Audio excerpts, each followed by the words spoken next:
అహ్మదాబాద్లోని civil హాస్పిటల్కి వాళ్ళ ఎన్నో కుటుంబాలు చేరుకున్నాయి. ఫ్లైట్ క్రాష్ ప్రమాదంలో గాయపడిన ప్రతి ఒక్కరిని కూడా ప్రభుత్వం అక్కడికే తరలించింది. కుటుంబ సభ్యులు, బంధువులు అందరూ కూడా వాళ్ళ కోసం వెతుక్కుంటున్నారు. ఒక పక్క ఇదంతా జరుగుతుంటే అదే హాస్పిటల్లో ఒక బెడ్ మీద ఒక 40 ఏళ్ల వ్యక్తి, అతని పేరు విశ్వాస్ కుమార్ రమేష్. అతనెవరో కాదు, ఇదే ప్లేన్ క్రాష్ లో బతికి బయటపడ్డ వ్యక్తి. రిపోర్ట్స్ ప్రకారం చూస్తే అతను ఒక్కడే సర్వైవ్ అయ్యాడు. మిరాకిల్స్ జరుగుతాయా అని మీరంటే దీనికి ఇంకో పేరేం పెట్టాలో నాకు తెలీదు. ఈయన చాలా సంవత్సరాలుగా లండన్ లో తన కుటుంబంతో కలిసి ఉంటున్నాడు. ఒక ఫ్యామిలీ రీయూనియన్ కోసం అని చెప్పి ఇండియాకు వచ్చారు. తిరిగి లండన్ బయలుదేరడానికి ఈ ఫ్లైట్ ని ఎంచుకున్నారు. ఫ్లైట్ టేకాఫ్ అయిన కొద్ది నిమిషాలకే పెద్ద శబ్దం.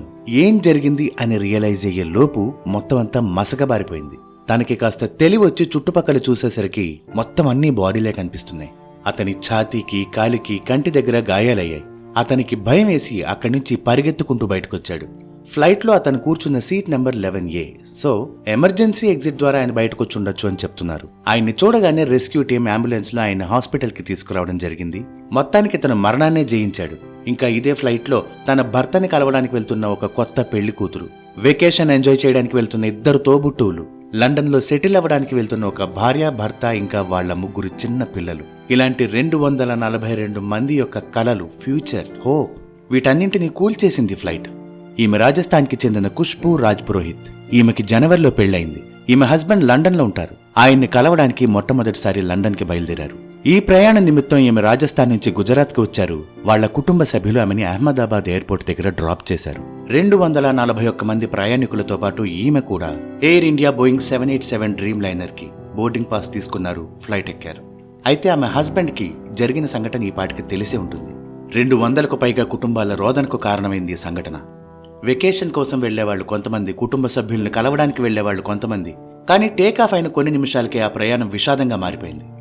ఈమె పేరు లతామి శర్మ, క్రూ మెంబర్స్ లో ఒకరు.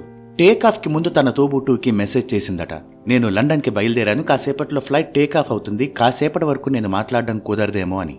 కానీ తను ఎప్పటికీ మాట్లాడలేదని తెలిసి ఆ కుటుంబం యొక్క రోదన హృదయ విదారకంగా ఉంది.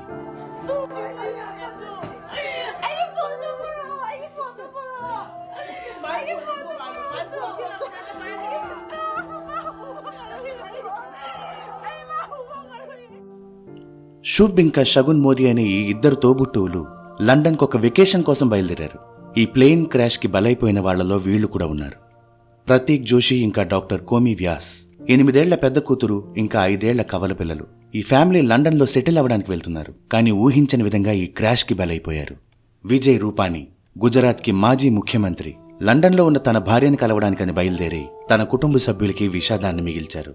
జరిగిన సంఘటన తెలిసిన తర్వాత వాళ్ళ చుట్టుపక్కల వాళ్ళు, కుటుంబ సభ్యులు అందరూ కలిసి ఆయన క్షేమంగా తిరిగి రావాలని ప్రార్థనలు చేశారు. मुख्यमंत्री श्री विजय भाई रूपाणी भी इसी फ्लाइट में अपने परिवार को मिलने के लिए जा रहे थे.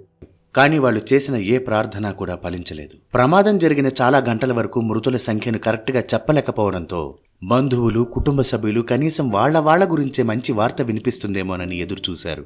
ఈ ప్రమాదం ఎంత పని చేసిందంటే కనీసం మన వాళ్ళు ఎవరు అని గుర్తుపట్టడాన్ని కూడా కష్టతరం చేసేసింది. నా తమ్ముడు, తన భార్య, వాళ్ల కూతుర్ని చూడ్డానికి లండన్ బయలుదేరారు. ఈ ప్రమాదంలో వాళ్ల పరిస్థితి ఏంటో ఇప్పటికీ నాకు తెలియలేదు అని ఆ పెద్దాయన చెప్తున్నారు.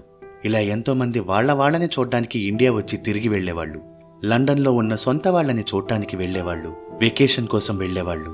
వాళ్ల జీవితాలు ఈ ప్రమాదంతో ముడిపడి ముగిసిపోతాయని ఊహించలేదు. ఏది ఏమైనా మృతుల ఆత్మకు శాంతి కలగాలి, వాళ్ల కుటుంబ సభ్యుల మనస్తాపాలు త్వరగా చల్లారాలి అని మన దేశంలోనే కాక ప్రపంచంలో ఎన్నో దేశాలు స్పందించాయి. మనం కూడా అదే కోరుకుందాం.